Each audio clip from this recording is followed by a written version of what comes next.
الرجيم بسم الله الرحمن الرحيم هو الله الذي لا إله إلا هو عالم الغيب والشهادة هو الرحمن الرحيم هو الله الذي لا إله إلا هو الملك القدوس السلام المؤمن المهيمن العزيز الجبار المتكبر سبحان الله عما يشركون هو الله الخالق البارئ المصور له الأسماء الحسنى يسبح له ما في السماوات والأرض وهو العزيز الحكيم صدق اللہ العظیم۔ اردو کی خدمت کے لیے کوشاں ہے۔ شعبہ اردو ادب کے ہر پہلو پر ظرف نگاہی کرتے ہوئے اس کے مسائل، امکانات، مستقبل کی نشاندہی کی غرض سے مختلف وقتوں میں مختلف سیمینار، توسیعی لیکچر، کانفرنس کا انعقاد کرتا رہتا ہے، اور آج کی یہ تقریب بھی اسی سلسلے کی کڑی ہے۔ خسرو دریا پریم کا الٹی واں کی دھار، جو ادھر گیا سو ڈوب گیا، جو ڈوبا سو پار۔ سیج کو سونی دیکھ کے رو میں دل رین، پیا پیا کرت ہوں پہرو، پل بھر سکھ نہ چین۔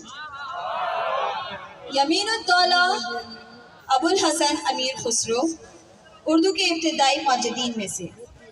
امیر خسرو بیرمق شاعر، مدبر، سپاہگر، صوفی بزرگ اور درویش ہیں۔ آپ کا شمار ان لوگوں میں ہوتا ہے جنہیں خدا نے صرف محبت کے لیے پیدا کیا ہے۔ آپ کے ہندوستان، یہاں کے لوگ اور یہاں کی ہر چیز سے محبت تھی۔ آپ ہندوستان کو دنیا کی جنت کہتے تھے۔ زندہ دلی اور خوش مزاجی آپ کا خاص وصف تھا۔ تصوف میں ان کا ایک خاص انداز تھا۔ عشق الہی میں ڈوب کر رب کی ہر مخلوق کو حسین دیکھنا اور حسین جاننا خسرو کا ہی وتیرہ تھا۔ شاعر ہونے کے ساتھ ساتھ خسرو ایک بڑے موسیقار بھی تھے۔ ستار پر تیسرا تال اور طبلہ آپ ہی کی ایجاد ہے۔ خسرو نے قوالی کو بحیثیت فن متعارف کروایا۔ خسرو نے فارسی اور اردو کی بحروں کو ملا کر ایک نیا رنگ پیش کیا۔ خسرو کی ان کاوشوں کی وجہ سے انہیں طوطی ہند کہا جاتا ہے۔ شبان ہجران دراز چوزلف روز وصلت چا عمر کوتا، سخی پیا کو جو میں نہ دیکھوں تو کیسے کاٹوں اندھیری رتیاں۔ آج کی تقریب کا پہلا سیشن کلام خسرو عصر حاضر کے تناظر میں۔ میں سب سے پہلے ڈاکٹر عالیہ امام صاحبہ سے گزارش کرتی ہوں کہ بحیثیت پینلسٹ وہ اسٹیج پر تشریف لائیں۔ سابق افسر اطلاعات و وزارت حکومت سندھ جناب مشد حسن صاحبہ سے درخواست ہے کہ وہ جو اسٹیج پر تشریف لائیں۔ بے نظیر بھٹو شہید یونیورسٹی سے آئے ہمارے معزز استاد ڈاکٹر سلمان سرور صاحب سے گزارش ہے کہ وہ اسٹیج پر تشریف لائیں۔ کراچی کے مشہور افسانہ نگار چاک فکشن فورم کی روح رواں محترمہ سائمہ نفیس صاحبہ سے میں ملتمس ہوں اسٹیج پر تشریف لائیں۔ حبیب یونیورسٹی سے ہمارے معزز مہمان انعام ندیم صاحب سے میں گزارش کرتی ہوں اسٹیج پر تشریف لائیں۔ اس پینل ڈسکشن کو ماڈریٹ کرنے کے لیے میں خوشبو رفیق صاحبہ سے گزارش کرتی ہوں کہ وہ اسٹیج پر تشریف لائیں۔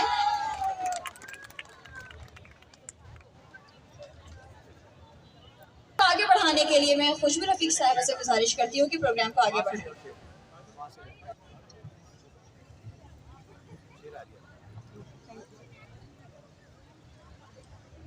میں آج کی تقریب میں آپ سب کا خیر مقدم کرتی ہوں۔ یہ بات وفاقی اردو یونیورسٹی بالخصوص شعبہ اردو کے لیے باعث افتخار ہے کہ آج جشن خسرو کا انعقاد کیا گیا ہے۔ آج کا موضوع سخن کلام خسرو عصر حاضر کے تناظر میں ہے۔ یہ ہماری خوش قسمتی ہے کہ آج اس موضوع کے حوالے سے ہمارے درمیان گراں قدر شخصیات موجود ہیں جو مختلف شعبہ جات سے تعلق رکھتی ہیں۔ میں آپ سب کو آج کی بزم میں خوش آمدید کہتی ہوں۔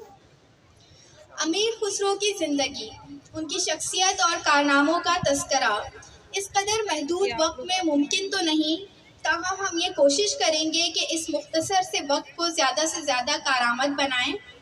بغیر کسی توقف کے ہم اپنی گفتگو کا آغاز کرتے ہیں۔ محترمہ سائمہ نفیس صاحبہ، آپ سے امیر خسرو کو اس جہان سے رخصت ہوئے تقریباً 700 برس بیت چکے ہیں۔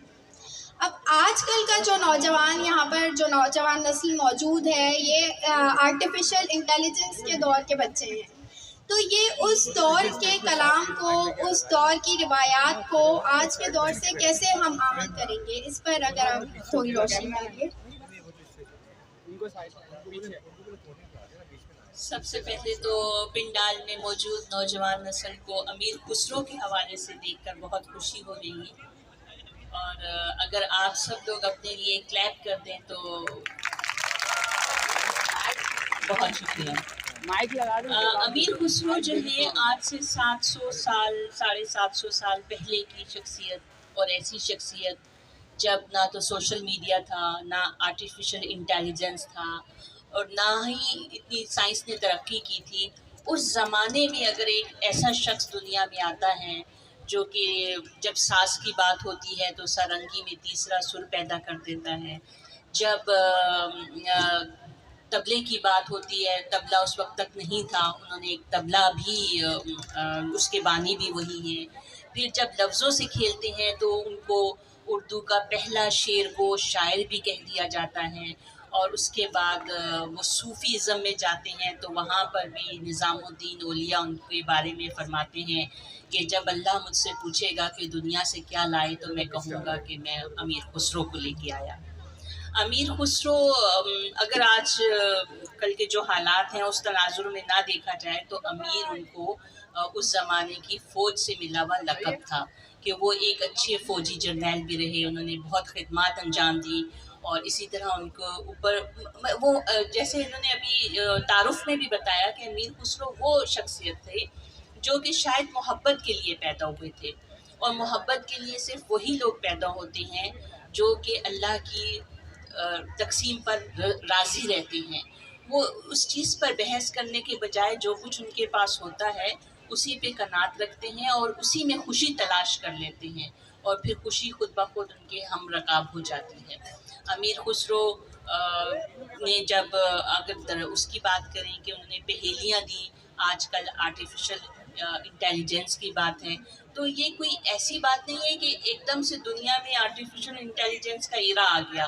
یقیناً جب سوچا گیا ہوگا کہ آرٹیفیشل انٹیلیجنس کا ایرا آنا چاہیے، یا ایک ایسی بھی کوئی ویب سائٹ آنی چاہیے کہ اس پہ کچھ بھی ڈالیں اور اس کا جواب مل جائے، تو یقیناً اس میں کہیں نہ کہیں امیر خسرو کی ان پہیلیوں کا بھی کہیں نہ کہیں تھوڑا بہت کچھ نہ کچھ تو حصہ رہا ہوگا، اس لیے کہ جب ایک شخص پہیلی جو ہے اس کی ایجاد کرتا ہے تو اس کا ذہن جو ہے ایک عام آدمی کے ذہن سے زیادہ سوچ رہا ہوتا ہے۔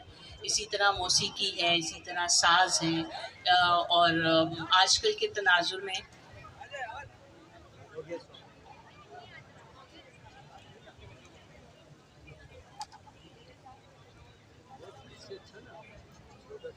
امیر خسرو کی شخصیت کی، جس طرح ایک ہیرا ہوتا ہے نا، اس کی مختلف جہتیں ہوتی ہیں، اس کے مختلف زاویے ہوتے ہیں، اور وہ اس طرح تراشا جاتا ہے کہ روشنی اس پر پڑے اور وہ منعکس ہو کر اس کی چمک بڑھا دے۔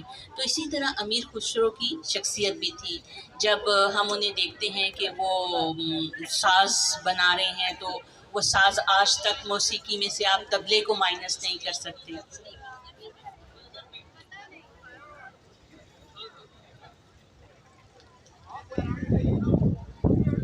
آپ ساز میں سے طبلے کو مائنس نہیں کر سکتے، آپ سارنگی کو مائنس نہیں کر سکتے۔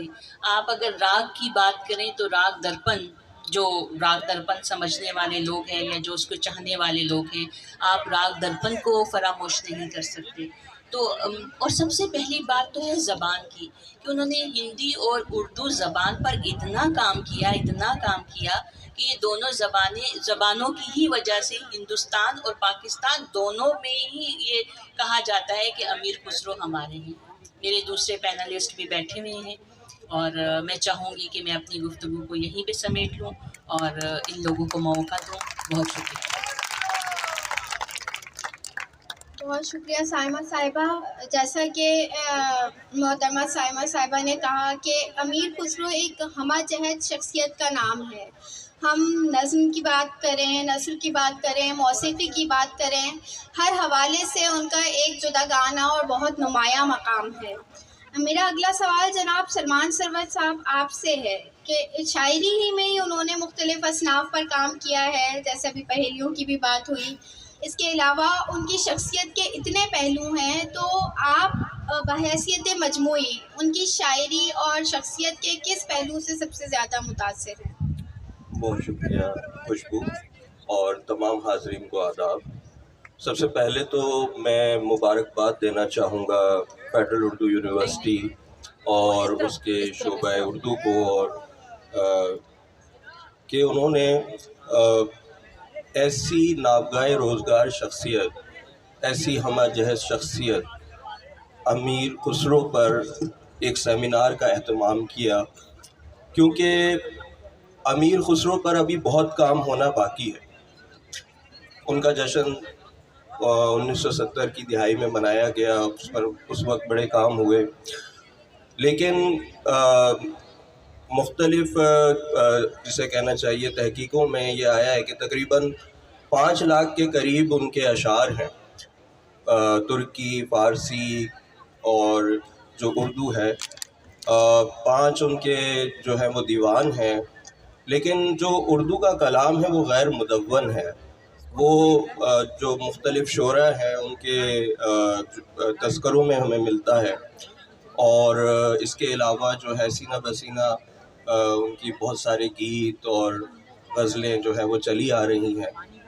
تو اس حوالے سے یہ بہت ہی اہم پروگرام ہے، اور صرف شاعری کی بات نہیں، مطلب موسیقاری، جیسے ابھی انہوں نے بات کی کہ موسیقار بھی تھے، نئی جو ہے وہ دھنیں اور نئے راگ اور موسیقی کے آلات۔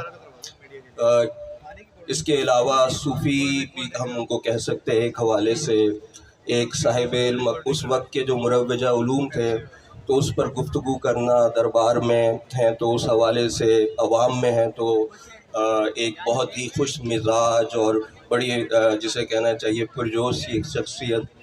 تو جب ہم ان کی شخصیت کو دیکھتے ہیں نا، تو یہ جو ہمہ جہت کا لفظ ہے یہ بھی چھوٹا لگنے لگتا ہے، کیونکہ ہر جو جہت ہے وہ اپنی درجہ کمال پر پہنچی ہوئی ہے۔ تو اب کیا لفظ ان کے لیے استعمال کیا جائے، کیا کہا جائے انہیں؟ اگر ہم محض اردو کو دیکھیں، اردو کی جو لفظیات ہے تو کہ حرفاً مولا کہیں تو وہ بھی جسے کہنا چاہیے ان پر سوٹ نہیں کرے۔ تو جب یورپ میں رینیساں ہو رہا تھا تو اس وقت کے جو جینیس تھے، یونیورسل جینیس، شیکسپیئر ہو گیا، مائیکل اینجلو ہو گیا، یا ڈیوینچی ہو گیا، تو ان کے لیے یونیورسل جینیس کی ٹرم استعمال ہوتی تھی، پالی میتھ کی ٹرم استعمال ہوتی تھی۔ تو میرا خیال ہے کہ امیر خسرو بھی ایک ایسی ہی شخصیت ہے، اور یہ رینیساں سے پہلے کا جسے کہنا چاہیے یونیورسل جینیس ہے، کہ جو پوری مشرقی تہذیب کا ایک طرح سے نمائندہ بھی ہے، اور جس نے 2 تہذیبوں کا ملاپ ایک طرح سے کہ اس کا آغاز کیا، اور وہ ہمیں ان کے کلام سے پہلے جو ہے وہ اردو شاعری اس طرح سے نظر نہیں آتی۔ اگر جو ان کی سب سے مشہور غزل ہے اور اس کا سب سے مشہور شعر کہ زحال مستی مکن تغافل برائے نینا بنائے بتیا، کتاب ہجرا ندارہ میں جا، کتاب ہجرا ندارہ میں جا، نہ لے ہو کاہے لگائے چھتیاں۔ اب یہ جو جسے کہنا چاہیے کہ شعر ہے، اس میں یہ اردو نہیں ہے، دیکھیں اگر ہم اسے، تو یہ بنیادی طور پہ آدھا مصرع فارسی کا ہے اور آدھا مصرع برج بھاشا کا ہے. یہ اردو کا آغاز ہے. اور یہ جسے کہنا چاہیے کہ انہوں نے ایسے اپنی بہت سارے کلام میں وہ جو دو تہذیبیں تھیں جس میں فارسی کی ایک دلکشی اور ایک سحر انگیزی ایک طرف اور جو ہندی تہذیب کی ایک مٹھاس تھی، ان دونوں کو ایک طرح سے جوڑ کر اور اردو کی اساس جو ہے وہ رکھ دی. تو ہمیں کوئی ایسی شخصیت، کوئی ایسا فنکار جو ہے پوری ہند تہذیب میں اس طرح نظر نہیں آتا کہ جس نے جو پوری ہندوستانی تہذیب کو ایک نیا رخ دیا، جس میں مسلم ثقافت بھی ایک طرف ہمیں اس کی جھلک بھی نظر آتی ہے اور اس کو عمل گمیٹ کیا ایک طرح سے ہند کی جو تہذیب تھی. اور اس میں بڑی خوبصورت، جیسے مثال کے طور پہ کہ قوالی میں ایک رنگ پیدا کیا انہوں نے، اور ایسے بہت سارے جسے کہنا چاہیے کہ کام ان کے سر ہیں، جس سے ہم یہ کہہ سکتے ہیں کہ وہ جو کلچر ایک بنا ان کے بعد، اس کی گونج ہمیں سنائی دیتی ہے، چاہے وہ 700 سال پرانے وہ نغمے ہی کیوں نہ ہو، چھاپ تلک اور کیا میں تو پیا سے نیم لڑائی رہے، اور اس طرح کے بہت سارے ہمیں نغمے جو آج بھی ہم سنتے ہیں تو اس پہ سر دھنتے ہیں. تو امیر خسرو کی جسے کہنا چاہیے کہ ان کا جو اعجاز ہے وہ یہ کہ اس دور میں بھی ہم اگر ان کے کلام کو سنیں تو ایک سرخوشی کی کیفیت، ایک ایسی شخصیت، یا ایک ہم حسن عسکری کا ایک مضمون ہے جو 1950 میں انہوں نے لکھا انسان اور آدمی کے حوالے سے. انہوں نے کہا کہ یورپ میں جو آدمی ہے نا وہ مطلب ایک شعوری انسان ہے، تہذیبی انسان ہے، نفسیاتی انسان ہے، لیکن ایک ایسا آدمی جو زندگی کے ٹھوس تجربوں سے گزرا ہو اور جو اپنے آپ کو فطرت سے ہم آہنگ کرے اور جو اپنی پوری اس قدرت کی جو اسکیم ہے اس میں اپنا ایک مقام جو ہے وہ سمجھتا ہو، وہ آدمی جو ہے آج کی ہمیں دنیا میں نظر نہیں آتا. لیکن امیر خسرو میرا خیال ہے کہ سب سے بہترین مثال ہے اس مشرق کے آدمی کی جو بنیادی طور پر وہی جس کی تلاش میں حسن عسکری صاحب یا سلیم احمد صاحب جس کا تذکرہ کرتے ہیں، تو وہی شخصیت ہمیں نظر آتی ہے. کیونکہ وقت کی تھوڑی کمی ہے تو آپ نے جو آدمی اور مشرقی آدمی اور انسان کے فرق کی جس طرح سے نشاندہی کی، اسی کو آگے بڑھاتے ہوئے میں محترمہ مشیل حسن صاحبہ سے پوچھنا چاہوں گی کہ یہ خصوصیات جو سلمان صاحب نے بتائی یہ کسی صوفی شخصیت کا ہی خاصہ ہو سکتی ہے. تو صوفیزم کے حوالے سے بھی امیر خسرو ایک نمایاں مقام رکھتے ہیں، تو آپ اس حوالے سے تھوڑا ہمیں بتائیے کہ بحیثیت صوفی آپ ان کو کیسے دیکھتے ہیں؟ دیکھیں، سب سے پہلے تو میں آپ کے شعبہ اردو اور جو ان کی سربراہ ہیں ان کا شکریہ اس طرح ادا کروں گی کہ اتنے سارے بچوں کو، نوجوانوں کو جمع کرنا اور اس نوعیت کا ایک پروگرام کرنا یہ بہت قابل مبارکباد ہے کہ اس موسم میں اور اس میں، اور یہ لگ رہا ہے کہ واقعی یہ خسرو کی محبت یا ان کا جو ان کے گیت تھے وہ نوجوانوں کی صورت میں جو ہے وہ ہمیں نظر آ رہے ہیں. اور جو میرے اسٹیج پہ اہل قلم بیٹھے ہیں وہ اتنے معزز ہیں کہ ان کو اپنے قلم پہ اعتبار بھی ہے اور خیال پہ اختیار بھی ہے، تو ان کی موجودگی میں جو ہے کچھ کہنا. اور پھر یہ کہ خسرو جیسی شخصیت پہ یہ کہنا کہ جو ایک کرشمہ ساز شخصیت تھی، اور صوفی کے اعتبار سے ہمارے پاس ایک جو تصور آتا ہے کہ وہ مستقل جو ہے. صوفی کیا ہے؟ صوفی وہ ہے جب بھیڑ میں ہو تو بھیڑ کا ہو جائے، جب تنہا ہو تو تنہا ہو جائے، اور حق اور خیر کو لے کے ساتھ چلے، محبتوں کو پھیلائیں. میرے نوجوان بیٹھے ہیں تو وہ سمجھتے ہیں کہ محبت کا لفظ صرف آئی لو یو ہے، لیکن میرے بچوں محبت کا لفظ آئی لو یو نہیں ہے. محبت جو ہے خدا کی تلاش ہے، اور خدا کو ڈھونڈنا ہو تو اس کے بندوں میں ڈھونڈو، اور بندوں میں ہم امیر خسرو نے ہر جہت میں جمال کو تلاش کیا، خوبصورتی کو تلاش کیا،